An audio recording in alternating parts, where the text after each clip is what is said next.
I Don't Love You by My Chemical Romance is perhaps one of the most emotionally impactful songs by the band, and it is also 130% emo. Let me explain. Hey fellow Lyrical, I'm Clipper Semi, the pop song professor, and welcome to my channel where we explain, create, and sometimes roast song lyrics. Today we're talking about I Don't Love You by My Chemical Romance. And if you are looking for a sad song that'll make you cry and angry and feel all the feels, then you've probably found the right song. What's more emotional than Gerard Way singing, "When you go, would you even turn to say, I don't love you like I did yesterday? Sometimes I cry so hard from pleading, so sick and tired of all the needless beating." Yeah, it's pretty intense, not gonna lie. And we're gonna be breaking down these lyrics today.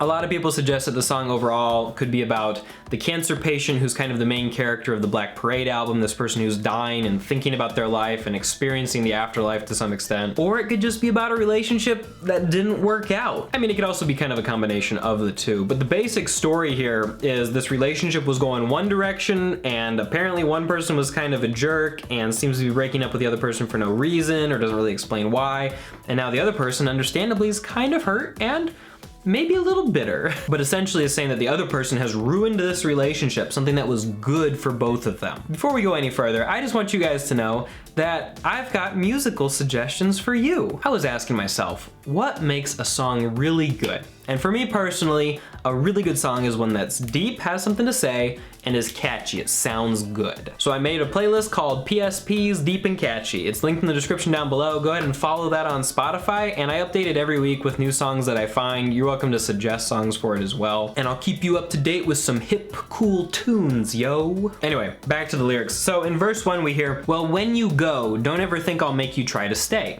He wants a real relationship, doesn't want to try to force somebody into a relationship, even if they seem hell-bent on destroying it. And maybe when you get back, I'll be off to find another way. So hey, you may be leaving now, but that doesn't mean I'm sticking around for you. Like, you're not dependent on me, I'm not dependent on you. I may just go on my merry way, which is, you know, that's kind of a sad thing to have to say, right? He sings, "And after all this time that you still owe, you're still the good for nothing I don't know," which I mean, it sounds to me like he's turned his back on this person, the narrator has, and said, yeah, I don't know you anymore. You are not a nice person. In fact, you're good for nothing. He references this time that you still owe, and I think that talks about, you know, how this person's ruined the relationship. Like, they had so much more time together.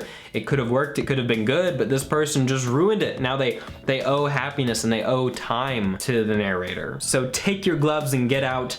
Better get out while you can. A very dramatic threat there. "When you go, would you even turn to say, I don't love you like I did yesterday?" And this is the crux of the whole song, because it's one thing to break somebody's heart and just skip town without them, but Gerard is saying, he's singing, you know, will you acknowledge that we were in love at one point and now you're ruining it? I don't love you like I did yesterday. Like, admit that you don't love me, like, just say it. Like, can you actually say you don't love me? And can you admit that you did? Because otherwise the narrator is gonna be left thinking, was that relationship real? Was I just, you know, being tricked the whole time? Like, just admit to me that things changed, you know? I want to know that I wasn't being fooled the entire time. "Sometimes I cry so hard from pleading, so sick and tired of all the needless beating. But baby, when they knock you down and out, it's where you ought to stay." It feels a little bit violent. It feels a little bit angry, if you ask me. But that's the kind of emotion that apparently goes along with heartbreak for this narrator. And they feel perhaps like it's a fair response because they're crying from the pleading, like, please don't go, perhaps, or, you know, please, can you make this relationship good before the person left? So sick and tired of all the needless beating. And my first thought was like the beating of the heart, and it had something to do with the emotions.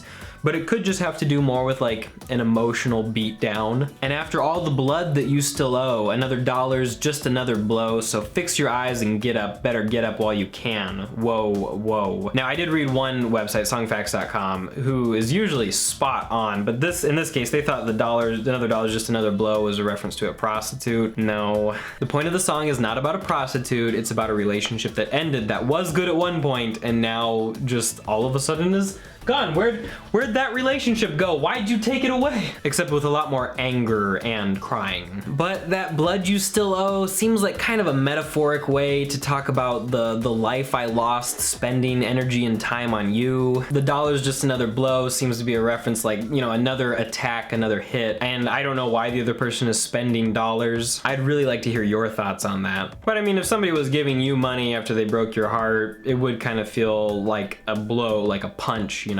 And they end the song asking, when you go, would you have the guts to say, I don't love you like I loved you yesterday? So the end of this relationship is going through a large gamut of feelings, but I can't help but think that there's more here. After Gerard Way and the guys wrote the song Dead, he says, it's about being dead and about people not liking you. It was a commentary on the band and how some people feel about us. We wanted to say, you hate us, but we're still here. We wanted to say, here we are and we're better. Here we are and we're more daring and defiant than ever. So that line about another dollar being another blow, I mean, sure, it could have something to do with the cancer patient, but I wonder, part of me wonders if this relationship they're talking about is not in some ways analogous for the band and maybe ties in with the song Dead. And believe you me, we are firmly getting into the theory territory here. This is not something that I have researched.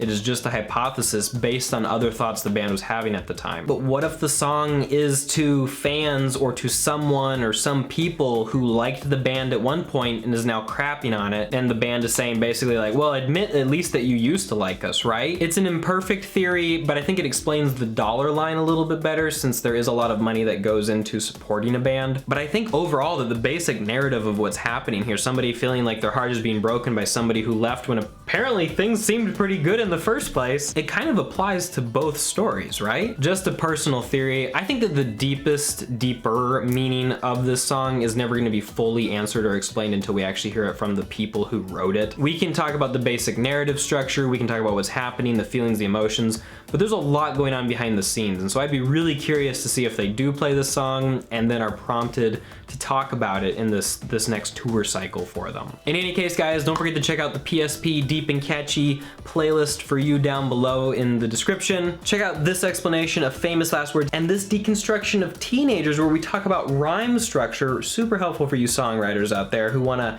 emulate the band. Thanks so much for watching, and I'll talk to you next time.